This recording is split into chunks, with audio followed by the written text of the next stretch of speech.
Good morning students. तो last lecture में हमने इलेक्ट्रिक पोटेंशियल का illustration number 2 which was important for 4 marks वो सॉल्व किया था।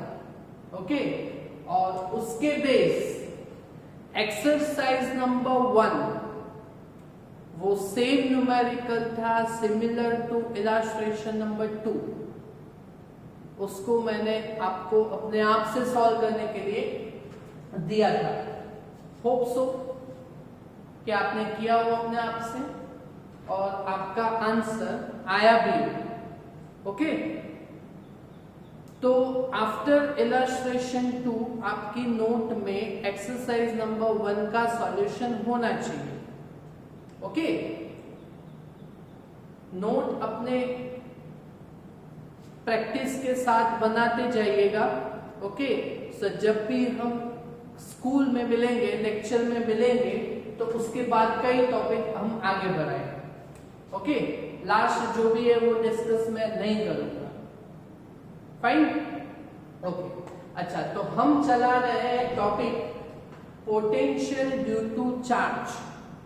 V is equal to potential, electrostatic potential V is equal to, उसका equation क्या है just similar to the Coulomb's law, V is equal to K Q by R। Okay तो उसके base हम आज सॉल्व करेंगे एक्सरसाइज नंबर 40। ओके उसमें ना दो क्वेश्चन है। ओके सो आज के लेक्चर में हम ओनली क्वेश्चन ए को ही सॉल्व करेंगे। ओके क्वेश्चन बी को हम नेक्स्ट लेक्चर में लेके जाएंगे। ओके दोनों क्वेश्चन साथ में कराऊंगा तो थोड़ा लंबा हो जाएगा न्यूमेरिकल और आपका शेड्यूल थोड़ा लॉन्ग हो जाएगा। ओके इसीलिए हम आज क्वेश्चन ए सॉल्व करेंगे और नेक्स्ट लेक्चर में हम क्वेश्चन बी हम सॉल्व करेंगे। ओके चलो तो स्टार्ट करते हैं। एक्सरसाइज नंबर 14 एकदम इजी है। ओके चलो और ये जो कॉन्सेप्ट है वो हम आगे से चैप्टर नंबर 1 से हम करते आए। किसी भी पॉइंट पे पोटेंशियल इलेक्ट्रिक फील्ड फाइंड करना हो तो कैसे करेंगे, तो वो टॉपिक आज हम डिस्कस करेंगे। ओके चलो तो क्वेश्चन क्या है एक्सरसाइज नंबर 14 का।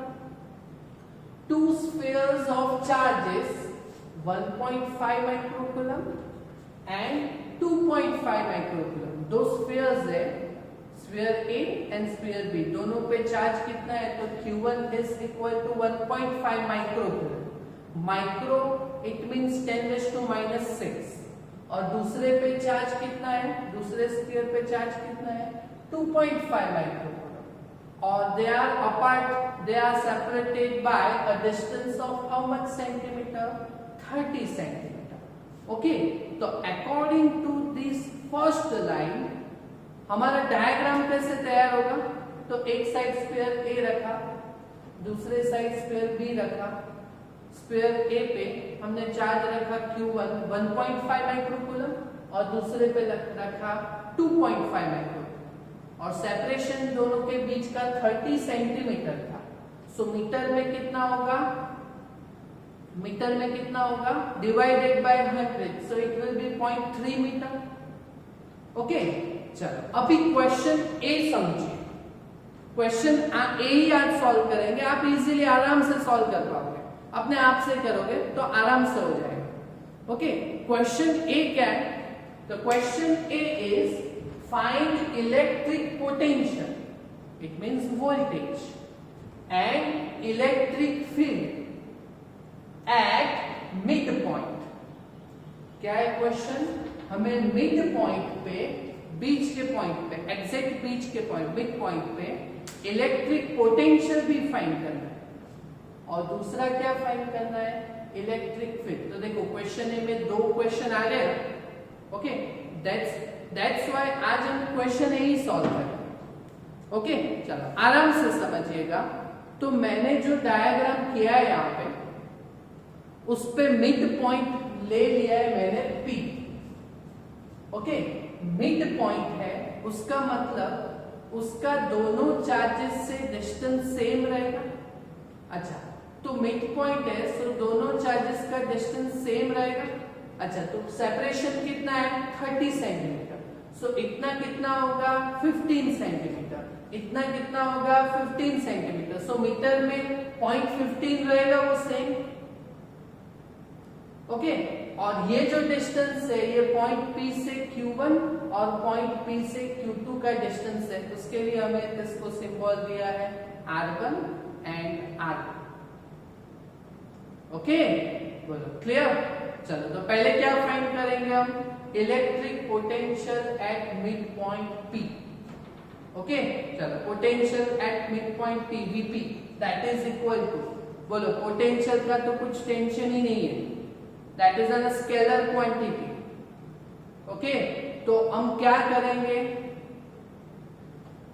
यहाँ पे potential P, potential at point P किसकी वजह से मिलेगा, ये दोनों चार्जेस की वजह से मिलेगा।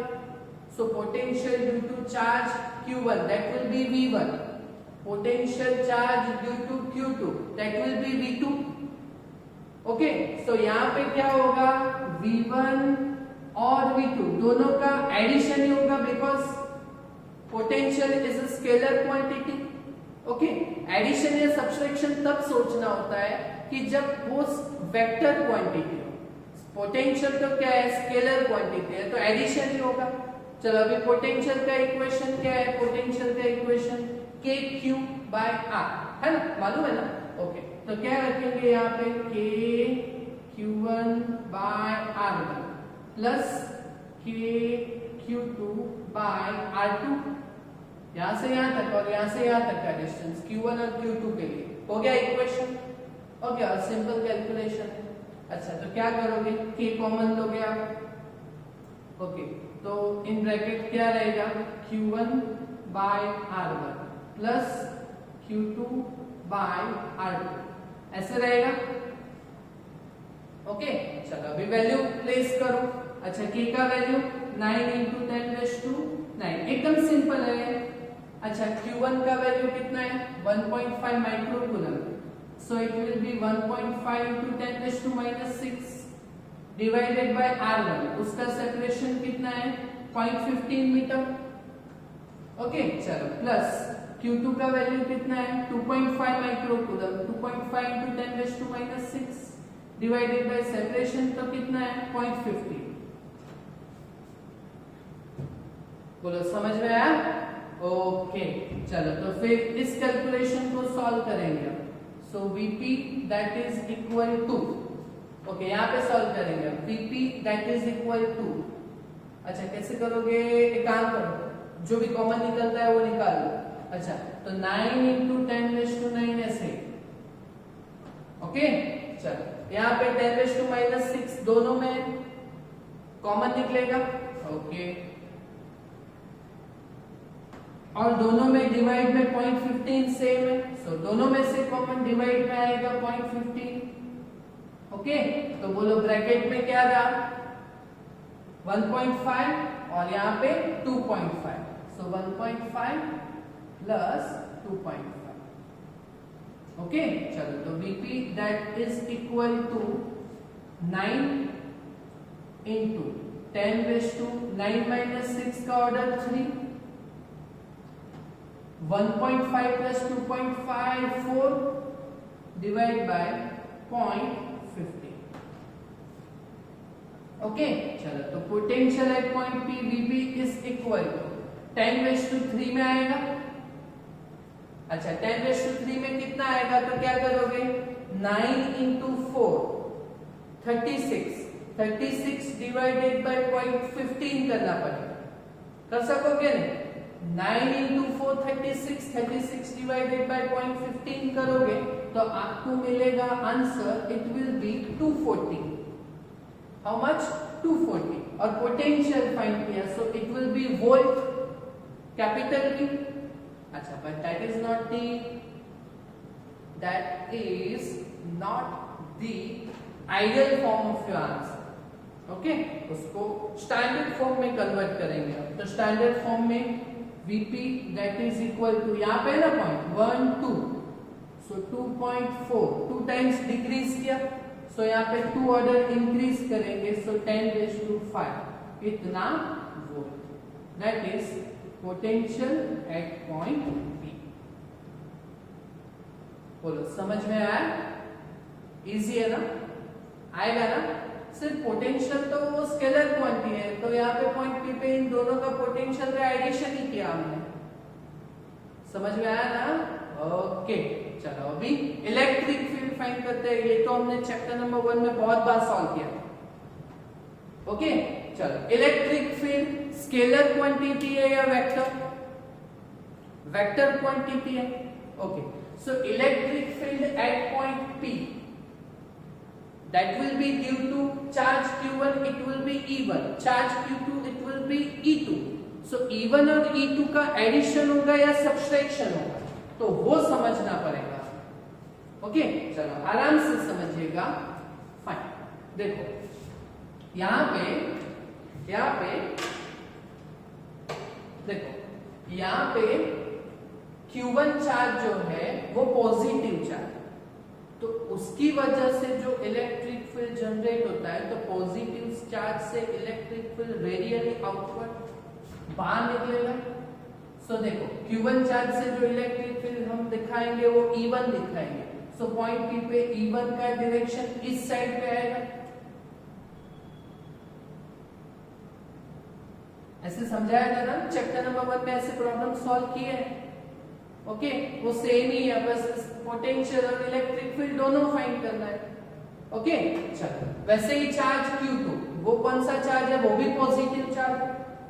पॉजिटिव चार्ज का इलेक्ट्रिक फील्ड रेडियली आउटवर्ड, तो देखो पॉइंट P पे इलेक्ट्रिक फील्ड कैसा आएगा? इसका इलेक्ट्रिक फील्ड हम E2 कंसीडर करें, तो radially outward, so point P पे इलेक्ट्रिक फील्ड इस साइड पे आएगा। देखा कि नहीं? अरे इजी है ना? ओके, चलो तो बोलो फिर क्या करोगे आप? बोलो तो पोटेंशियल है electric field at point P, electric field is a vector quantity, that's why ऐसे करना पड़ेगा। पोटेंशियल में ऐसा कुछ नहीं आता, स्केलर है। ओके, चलो तो electric field at point P, दोनों का एडिशन ही होगा, अपोजिट टू ईच अदर है ना। ओके, सो सब्सट्रैक्शन रहेगा। अच्छा, तो E1 माइनस E2 करो या E2 माइनस E1 करो, दोनों का आंसर तो सेम ही आएगा। ओके ओके, पर क्या करें हम? E2 माइनस E1 करें या E1 माइनस E2 करें? किसका वैल्यू ज्यादा रहेगा? किसका वैल्यू ज्यादा रहेगा? तो इलेक्ट्रिक फील्ड यहाँ पे इसका देखो, ये चार्ज का मैग्नीट्यूड इस चार्ज से ज्यादा है। The magnitude of this charge is only 1.5 micron and magnitude of second charge is 2.5। इसका मैग्नीट्यूड ज्यादा है ना, so इसका इलेक्ट्रिक फील्ड E2 ज्यादा रहेगा। समझ में आ रहा है? समझ में आ रहा है ना? so that's why हम क्या करेंगे यहाँ पे EP is equal to E2 minus E1 करेंगे। समझ में आया? एकदम इजी है ना? अभी बोलो इक्वेशन तो आपको मालूम है, इलेक्ट्रिक फील्ड का इक्वेशन क्या है? K क्यूब आया। अरे electric field chapter number 1, K cube by R square. Okay, so K Q2 by R2 square minus यहाँ पे K Q1 by R1 square. Okay, got it? चलो अभी सेम कैलकुलेशन रहेगा ना इसके जैसा ही। अच्छा, क्या कॉमन लेंगे हम? K, सेम कैलकुलेशन रहेगा Q2 by R2 square minus Q1 by R1 square. Okay, चलो तो K का वैल्यू कितना है? K value of K is 9 into 10⁹9। Okay, चलो Q2 का वैल्यू कितना है? Charge of 2.5 microcoulomb, so it is 2.5 into 10⁻⁻⁶ divided by R2 square, that is 0.15 square।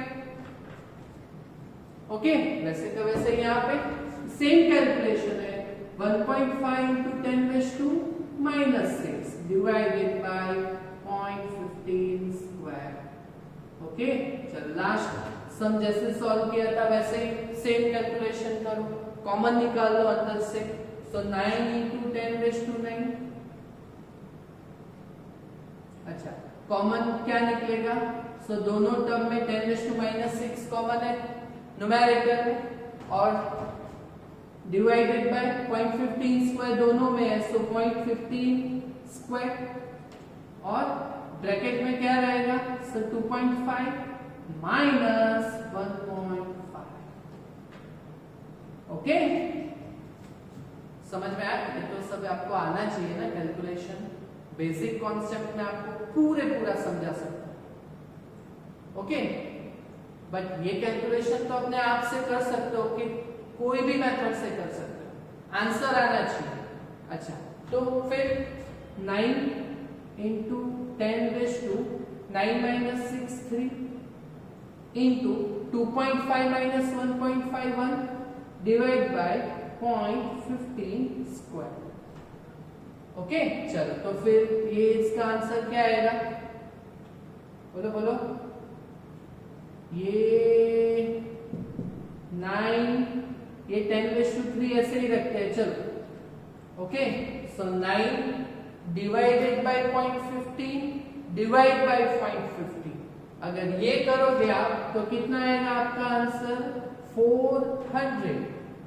Okay, और इलेक्ट्रिक फील्ड का unit E is equal to F by Q, so Newton per Coulomb।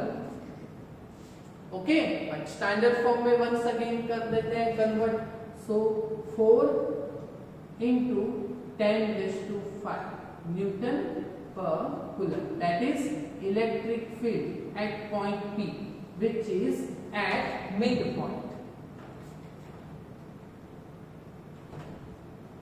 बोलो, समझ में आएगा numerical? हाँ, और electric field is a vector quantity, so उसका direction होएगा, तो यहाँ पे लिखना पड़ेगा। तो डायरेक्शन कौन सा रहेगा? राइट साइड या लेफ्ट साइड पे रहेगा? किसका मैग्नीट्यूड ज्यादा है? E2 ज्यादा है ना? ओके, तो E2 is towards left side, so it will be towards left.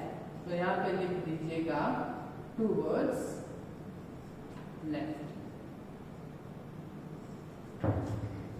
Clear? That is towards charge Q1, towards charge Q1 from Q2, वो जो भी लिखोगे आप वो सब सही है, बट न्यूमेरिकल का कॉन्सेप्ट समझ में आया? और क्वेश्चन बी वैसे ही है, वो electric potential and electric field he find करना है, बट वो जो पॉइंट है वो